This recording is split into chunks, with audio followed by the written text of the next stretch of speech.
This episode of Techno Buffalo is brought to you by the LG OLED TV. Not a new TV, a new category of television. With Marvel's Cinematic Universe in full swing, you might be feeling a little bit overwhelmed, and I understand. We're going to take care of that for you. I'm Mark Burstein over Techno Buffalo, and in case you missed it, this is Marvel Civil War. Fair warning, there are Mondo spoilers ahead, so just so you know, if you haven't read it, if you haven't seen any of the Avengers movies, I'm just going to assume that if you're watching this because you're trying to get this information. So, let's start from the beginning.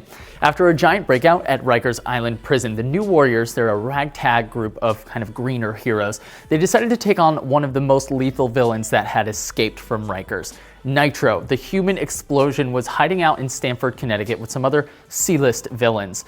The New Warriors decided it was their time to shine, so they set out to take down Nitro and his sort of ad hoc crew. Oh, and did I mention the New Warriors were the subject of their own reality series at the time, and that the entire raid was being televised to the entire country in an effort to boost their ratings?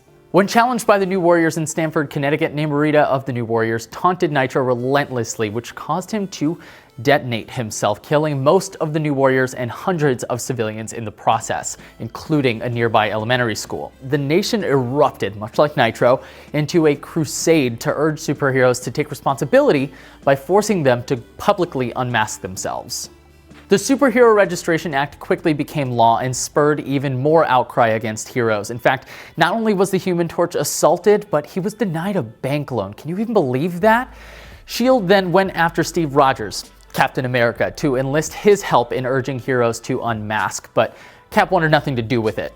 On the other hand, Tony Stark was already in the limelight more often than not as Iron Man, so he had no issue stepping up and working with the government. The first heroes to be captured and prosecuted were the Young Avengers. They were eventually rescued by an undercover Cap and Falcon, and they were recruited into the fold of the Resistance. These kinds of interactions continued to ripple throughout the Marvel Universe. Hanging in the balance right now is old Peter Parker. Before all this happened, Spider-Man was actually just in the middle of recovering from one of the worst arcs in comic book history, the Other. He needed a new suit. Before Civil War began, Peter Parker was approached by Tony Stark and offered one of the coolest spider suits of all time, the Iron Spider. The Iron Spider is exactly what it sounds like, a Spider-Man suit made by Tony Stark. It was awesome. Peter now had a heads-up display, 3 mechanical spider arms, and just a plethora of new abilities thanks to his new suit.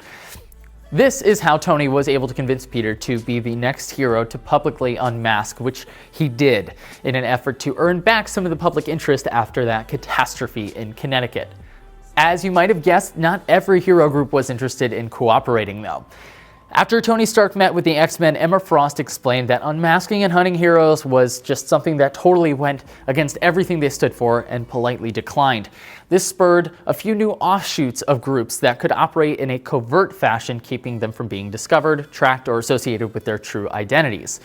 The most notable of these is the Secret Avengers, which Cap then went on to start. And this would be the group that would eventually morph into the sort of Black Ops offshoot of the true Avengers that we know today. The Secret Avengers continued operations until they were alerted to a chemical plant fire that had many innocents inside. This turned out to be a plan by Iron Man, though, to lure the Secret Avengers together into a trap. Iron Man offered Captain America one last chance to register. Cap responded by disabling Iron Man's armor, and thus began the melee. This battle is one of the most brutal that we've seen in the Marvel Universe in a long time. As Iron Man beat the hell out of Captain America, Thor, who had been notably absent as of late, reappeared magically on the pro-registration side and went to town on the Secret Avengers, ultimately murdering a hero by the name of Goliath, the former Giant Man. Thor turned out to be a clone, though, with a mechanical hammer that happened to go haywire, with the actual Thor's whereabouts still unknown. Even though it caused many anti-registration heroes to reconsider, Goliath's murder caused the pro-registration group to hemorrhage supporters. This fired up Iron Man even more, so he put together a new team of Thunderbolts, consisting of some of Marvel's most ruthless villains.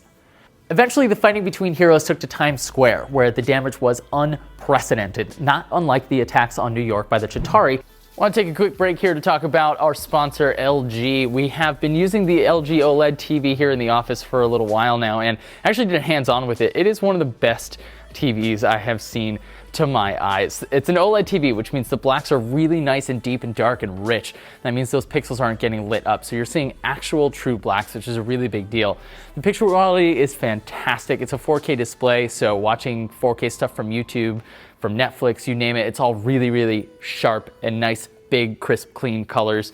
Not to mention the viewing angles are just fantastic. It's a nice big curved display, so it doesn't really matter where you're standing in the room, it's gonna look awesome. These guys have been great, and this TV is fantastic. You can go and check out all the information on the site, and definitely make sure you check out that hands-on.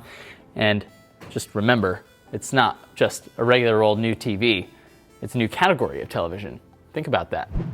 In the first Avengers movie, in terms of severity, as Cap was about to finish off Iron Man, he was tackled to the ground and gave him enough repose to reconsider his position. He stood up, unmasked, and surrendered. Unfortunately, on his way to his arraignment, he was shot dead on the steps of the courthouse. This sets up the following arc, which would focus on who would take up the mantle of Captain America, which is another great arc to read by Ed Brubaker. The nice thing about the Marvel Cinematic Universe is that the first Avengers already laid the groundwork for a civil war.